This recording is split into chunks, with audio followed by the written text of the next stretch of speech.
This is JavaScript Bytes from Learn Awesome, where you solve JavaScript problems in just minutes.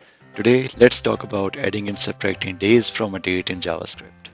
So here's some sample code which is logging today's date on the console, and you can see the result over here. And let's say we need to go back 20 days from today.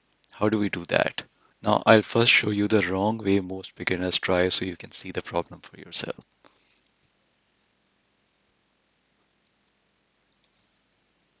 Note I extracted the year, month, date part from the date string, and I used toISOString because it gives us a standard date format like this, which you are seeing right now, and then used a split operator to convert it into an array, and it's going to split it right over here, and we extract the first part.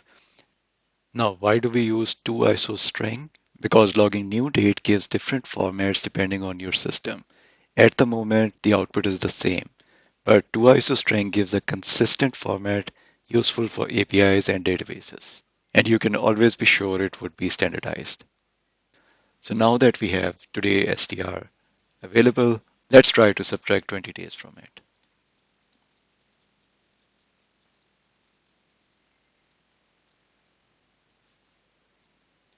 Wait, -5?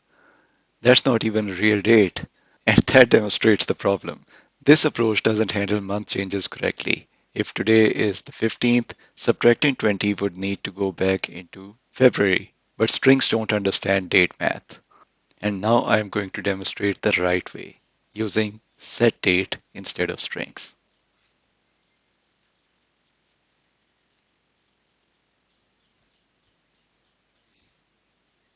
Much better, right? SetDate understands month and year boundaries. So no weird negative dates, a correct date in February, February 23rd. So now that you know how to subtract dates, the same trick also works for adding days. Just use plus instead of minus in setDate.